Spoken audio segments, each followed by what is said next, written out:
ና አኩራፋ ጌታን እንቅልፍ ይሉኛል። መልሼ ለውደ ባንቺ ምክንያት ብዙ ነገሮችን እያጣሁኝ ነው ያለሁት።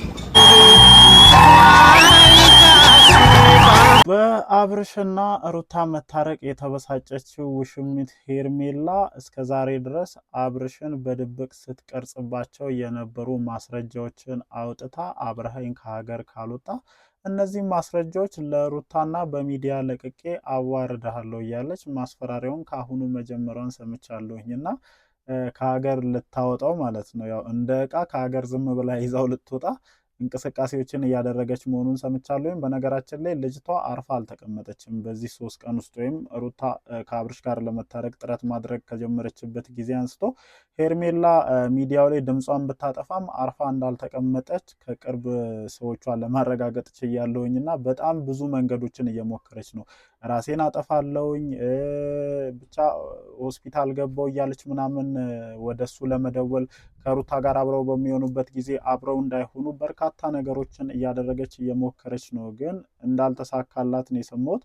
አሁን ላይ ደግሞ ማለት ነው ከዚህ በፊትም ሁላችንም ስንለውና ስንጠብቀው የነበረውን ነገር ለማድረግ ከጫፍ እንደደረሰች ሰምቻለሁ ማለት ነው። በነገራችን ላይ ይሄንን ነገር እኔ ከዚህ በፊትም ተናግሬው ነበረ። እቺ ልጅ እያንዳንዱን አጋጣሚ እየተጠቀመች በፋይል እያስቀመጠች ነው። ምክንያቱም አብርሽና ሩታ የሆነ ሰዓት ላይ መታረቃቸው እንደማይቀር ልቦናዋ ያውቀዋል። ምክንያቱም እቺ ልጅ የሰው ንብረት ነው የወሰደችው። ንብረቱ ደግሞ ወደ ባለቤቱ የሚመለስበት የራሱ የሆነ ሰዓት እንዳለ ውስጡ ያውቃል። ወይም ፉል ኮንፊደንስ የላትም በነገራችን ላይ አብርሽ ላይ ማለት ነው። በየትኛውም አይነት መስፈርት አብርሽ ላይ ፉል ኮንፊደንስ ሊኖራት የሚችልበት ምንም አይነት ምክንያት የለም። ምክንያቱም ይሄ ልጅ ባለትዳር ነው፣ የልጅ አባት ነው። በየትኛውም ጊዜ ዝም ብሎ ተነስቶ ማለት ነው ሊያፈቅራት ይችላል እኮ አብሯት ሊሆን እኮ ይችላል። ግን በየትኛውም ሰዓት ብድግ ብሎ ተነስቶ ሄዶ ከሩታ ጋር ሊሆን ይችላል። ልክ አሁን እያየነው እንዳለው ማለት ነው። ወይም ሩታ ልክ ብልጠቷን ተጠቅማ ልጇን አምጥታ በሚፈልገው መንገድ መታ ከእጇ ፍልቅቅ አድርጋ እያወጣች እንደምትወስድ ልቦናዋ ያውቀዋልና ለዚህ ጊዜ ብላ ያስቀመጠቻቸውን ሚስጥራዊ የተባሉ ፋይሎችን አውጥታ አሁን ላይ ወደ አብርሽን የማስፈራራት ሂደት ላይ ገብታለች።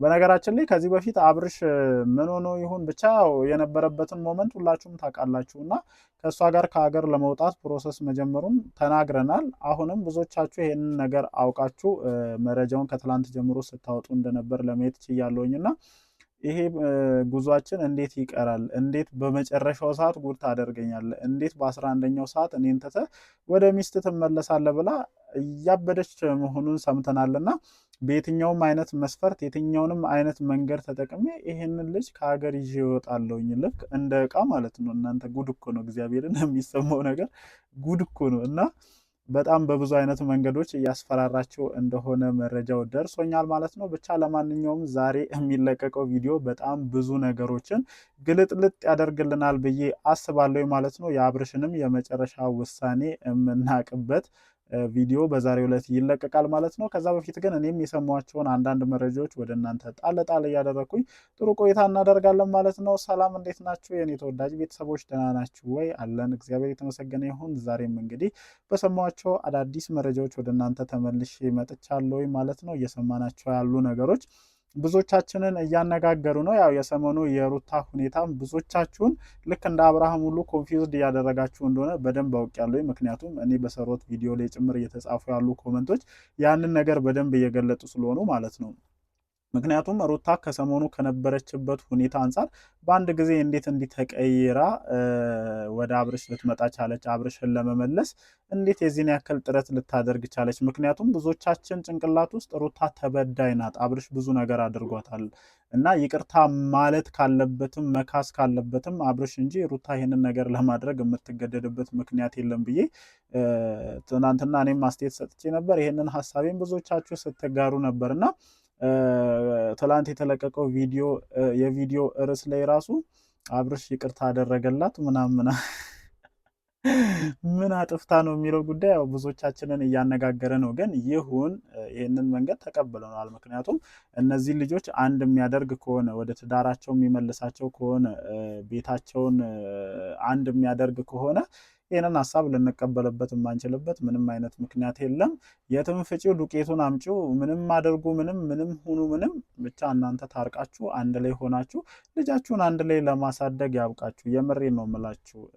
በአባትና በእናት ዘንድ ያደገ ልጅ ምን ያክል እንትን እንደሆነ ይገባችኋል ብዬ አስባለሁኝና በየትኛውም አይነት መስፈርት እኔ ልጅ ያለበት ቤት እንዲፈርስ አልፈልግም። በየትኛውም አይነት መስፈርት ማለት ነው። በቃ የተከፈለው መስዋዕትነት ተከፍሎ አንድ ላይ ሆኖ እናትም አባትም ልጃቸውን ማሳደግ አለባቸው የሚል እሳቤ ያለኝና ይሄ ያው የኔ ብቻ ሳይሆን የብዙዎቻችሁም ሀሳብ ነው ብዬ ስለማምን ሩታ በየትኛውም አይነት መንገድ እኔ ተንኮልም ማሰበሽም ይሁን ምንም ማሰበሽም ይሁን ትላንትም ብያለሁኝ፣ አብርሃም የዚህን ያክል መፍራት የለብን። በቃ እንደው ተንኮል አስባ አንተን ለማገርጣት አንተን አየካረል እኔ እንዲህ ነኝ ምናምን ልትልህ እንኳን አስባ ቢሆን መጨረሻ ላይ ሁላችንም የምናዝነው በሩታ ነው በነገራችን ላይ። ምክንያቱም ይሄ ሊቀለድ የሚችልበት አይነት መንገድ አይደለም። ጀግና ልንላት የምችለው ጎበዝ ነች ይቺ በጣም ጠንካራ ሴት ናት ልንላት የምንችለው ይሄንን ብልሃቷን ተጠቅማ ትዳሯን ስታድን እንጂ ልክ እሱን በዚህ አይነት መንገድ አባብላ ከመጣች በኋላ አየህ አይደል ምናምን ብላ ጀግንነቷን አሳይታ እሱን አውላላ ሜዳ ላይ ከሁለቱም አውጥተው ጥላው የምትሄድ አይነት ከሆነ እኔ ከየትኛውም ሰው በላይ ሩታን ነው ልወቅስ የምችለው፣ ከሄርሜላም በላይ ማለት ነው። ምክንያቱም ይሄንን ልጅ መጀመሪያ ልጅቷ ጨርሰዋለች፣ አንቺ ጭሙ ይባስ መተሽ እየጨረስሽው እንደሆነ ነው የሚሰማኝና አይሚን ይሄንን ነገር ታደርጋለች የሚል እሳቤ የለኝም። ግን ያው አብርሃምን ጨምሮ ብዙዎችም ይሄንን እንትን እየተከታተሉ ያሉ ሰዎች እንደዚህ አይነት ፊሊንግ ነው እየተሰማቸው ያለውና እኔ በፍጹም ይሄንን ነገር ታደርጋለች ብዬ ከሩታ አልጠብቅም። ያው እንዳልኳችሁ ነው ዛሬ የሚለቀቀው ቪዲዮ ለብዙ ነገሮች ምላሽ ይሰጣል ብዬ አስባለሁኝና ያው ከተለቀቀ በኋላ የሚፈጠረውን ነገር አብረን እናያለን። ለማንኛውም በመግቢያ ወደ አነሳውላችሁ ሀሳብ ልምጣና ያው የሰሟቸውን አዳዲስ መረጃዎች ጣል ላደርግላችሁ። ያው እዚህ ጋር እነዚህ አይነት መረጃዎች ሲቀርቡ ፉል እንደዚህ ነው ምናምን ተብሎ ሲሆን የሰማናቸውን ነገሮች ነው። በቃ እዚህ ጋር የሰማናቸውን ነገሮች እናንተም ማዳመጥ አለባችሁ። እንደዚህ አይነት ነገር እየተሰማ ነው የሚለውን ነገር ነው ወደ እናንተ የምናደርሰውና የሰማሁት ነገር ትንሽ ያስፈራል ማለት ነው።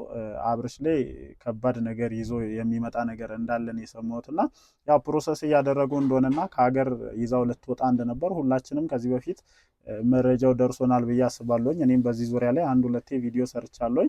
ትላንትናም በጣም ብዙ ሰው ጋር ይሄ መረጃ ደርሶ ቪዲዮዎች እየተሰሩ ነበር። አንዳንድ ቦታዎች ላይ እንደዚህ አይነት ቪዲዮዎችን ለማየት ችያለሁኝና የተጀመረ ፕሮሰስ አለና ውሽሚትዬ እንዴት በስተመጨረሻ ሰዓት ከሀገር ይዤ ወጥቼ የኔ ብቻ አደርገዋለሁ ብዬ በማስብበት ሰዓት በስተመጨረሻ ቁማር አልበላም ብላ በቃ ያዙ ይለቀቁኝ እያለች ነው። ኤሌክትሪኩን ካልጨበጥኩኝ፣ በረኪናውን ካልጠጣውኝ፣ ሆስፒታልም ካልገባውኝ ምናምን ብላ ሩዋንዳ እያደረገች እንደሆነ ያው ትላንትና በቪዲዮ በሰራሁት ቪዲዮ ላይ ተናግሬ ነበርና ዛሬ ደግሞ የሰማሁት ነገር እጅጉኑ አስደንጋጭ ነው። እስከ ዛሬ ድረስ ወይም ባለፉት 3 እና 4 ወር ከአብርሽ ጋር በጣም ብዙ ነገሮችን አሳልፈዋልና በመግቢያ ላይም እንዳልኳችሁ እቺ ልጅ በየትኛውም ሰዓት አብርሽ ተነስቶ ወደ ሩታ ሊመለስ እንደሚችል ጭንቅላቷ ስለሚያስብ እየቀረጸች በጣም ብዙ ፋይሎችን ይዛበታለች። ወይም ባጭሩ በግልጽ አማርኛ አብርሽ የራቁት ቪዲዮ ተይዞበታል ነው እንግዲህ የሰማሁት ማለት ነውና በዛ ነገር እያስፈራራችሁ ነው። በአስቸኳይ ሚስትን ትተመተ ቀጥ ብለህ ከሀገር የማንወጣ ከሆነ ውርድ ከራሴ እያለችው ነው። እንደዚህ ነው የሰማሁት እንግዲህ እግዚአብሔርን ውርድ ከራሴ በአስቸኳይ ይሄ የጀመርከውን ዝባዝንኪን አቁመ ቀጥ ብለናና አብረኸኝ በጀመርነው ፕሮሰስ ከሀገር ትወጣለህ። የምትል ከሆነ ደግሞ ማንነቴን አሳያለሁኝ። እስከዛሬ ድረስ እቺ ፍቅር የምትሸተውን ሄርሜላ ላቭ የሆነችውን ሄርሜላ ነበር የምታውቀው። አሁን ግን ትክክለኛዋን ሄርሜላ አሳያለሁ ይሄንን ነገር በአስቸኳይ የማታደርግ ከሆነ ብላ እየዛተችበት እንደሆነ ሰሞኛው። ይሄ አቀራረብ የኔ ነው በነገራችን ላይ አጣፍጬ ወሰጥቼ ልንገራችሁ ብዬ ነው ጨው ጨምሬበት ነው እንጂ ያው ሀሳቡ ወደሱ የደረሰው እንትን እንደዛ ነው። በአስቸኳይ ይሄ እንትን መለፋደድህን አቁመ ነው እንደውም የሰሙት መለፋደድህን አቁመ ቀጥ ብለህ ናና በጀመርነውን ፕሮሰስ ጨርሰን ከሀገር እንውጣ። አንዴ እግርን አንስተሃል፣ ጉዞ ከኔ ጋር ጀመረሃል፣ ወደ ኋላ መለሳለሁ። ወደ ሚስቴ እመለሳለሁ የሚባል ታሪክ የለም፣ አልሰማም። አይ የምትል ከሆነ ደግሞ በጣም ብዙ ሺህ ሚስጥሮች፣ በጣም ብዙ ሺህ ፋይሎች እኔ ጋር አሉ፣ ወደ ሚዲያውም ወደ ሩታም እሰድልሃለሁ ምናምን ብላ እንግዲህ የማስፈራሪያ እንትኖችን እየላከች ነው አሉ። በየትኛውም አይነት መስፈርት እኔን ሩታ ልታሸንፍ አትችልም ብላ እንግዲህ የመጨረሻውን ካርድ መሳብ እንደጀመረች ነው የሰማሁት ማለት ነው። ብቻ እንዳልኳችሁ በተወሰነ መልኩ የሰሟቸው መረጃዎች ናቸው። ምሽት ላይ እነሱን ቪዲዮቸውን ሲለቁ ይሄንን ነገር በደንብ በሰፊው እምናይ ይሆናል ማለት ነው። ለማንኛውም እንደተለመደው ቪዲዮቹ ምሽት ላይ ከተለቀቁ በኋላ መተን ሀሳባችንን እንሰጣለን። ምን ትላላችሁ? እናንተም የሚሰማችሁን ነገር ኮመንት ሴክሽን ላይ ሀሳባችሁን አስፍሩ። ደግሞ አላችሁ ዝም ብላችሁ በስጨት ብላችሁ መታችሁ ኮመንት ላይ ሀሳባችሁን የምትሰጡ ሰዎች እረፉ እረፉ ብያለሁኝ። እኔ እረፉ፣ የምሬን ነው የምላችሁ። እንዴ ዘና ብላችሁ ሀሳባችሁን ስጡ። እኔ ቤት ኮመንት ላይ በቃ ሪላክስ እያደረጋችሁ ነው። ሀሳብ ነው እኔም ማንሸራሸረው፣ እናንተም መታችሁ ሀሳባችሁን ስጡ። የሌላ አይነት ምናምን ምናምን እረፉ። ለማንኛውም ወዳችኋለሁ። ላይክ፣ ሼር፣ ሰብስክራይብ ይደረግ። ይመቻችሁ።